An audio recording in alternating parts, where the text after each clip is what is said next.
Welcome back. This is Dr. Jin Sung, where clinical excellence meets excellent results. Today we're going to talk about a very important topic called toxic mold. There is a subset of patients out there who suffer on a daily basis and they don't get the help they need because it's often largely neglected by the medical community.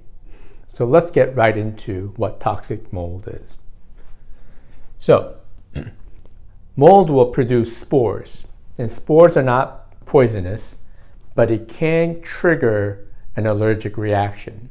So it can trigger things like asthma, sinus issues, rhinitis, okay? There's something called mycotoxins mold can produce. And this is poisonous and causes serious illness in the patient. Only various species of mold will produce mycotoxin. So not all mold species will produce mycotoxins. They might just produce spores. So mycotoxins are the ones that really cause a huge amount of damage in the biological system. Mold is visible, right? You can see the mold, let's say like this. If you have mold spores or black mold, you can see it sometimes on a ceiling tile or the wall or in the bathroom. So mold can grow and you can visibly see it. What you cannot see is the mycotoxins and the spores that are in the air. It's not visible and sometimes it can be odorless. So you don't really smell the spores nor the mycotoxin. You can smell maybe the dampness of a room. Okay? Toxic mold. What type of species? Stachybotrys is one. Cladosporium, Fusium, Penicillium, and Aspergillus. There's over 160 species of Aspergillus, but approximately 16 of them produce mycotoxins. Okay?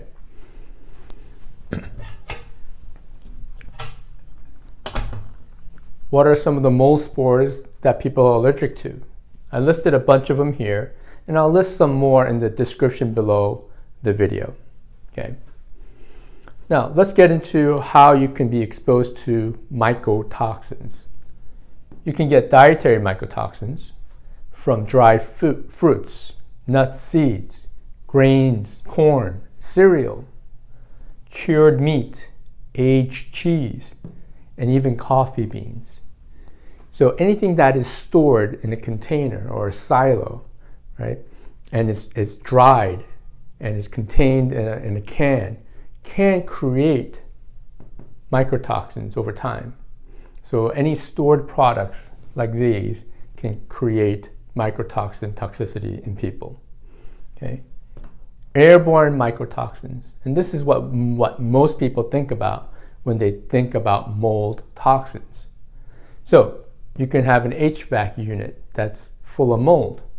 You can have water damage, either from a leaking pipe or a flood or a roof that is leaking and you don't even know it, right? There could be some aspect of the roof that leaks behind the walls and creates black mold or Stachybotrys or Penicillium or Aspergillus in the back of the wall, constantly producing mycotoxins. You want to keep the basement humidity way below 50%. So the humidity over time can also create mold toxins because the mold thrives in the environment of humidity. So this is going to be a multi-part series on mold because it's a pretty complicated topic. There are a lot of people who suffer from it, and there's many aspects of how to, one, diagnose somebody who has it, how do you treat it, right? How do you get somebody out of the environment, which is really the number one thing to do, especially if there's mold toxins in the house, right? You have to get out of that environment. So these people who have true mycotoxin issues with their health, they are the ones who really suffer because oftentimes they get sick, they don't know why they're sick, they end up going to the doctors, they get prescribed medications that are useless for mycotoxins.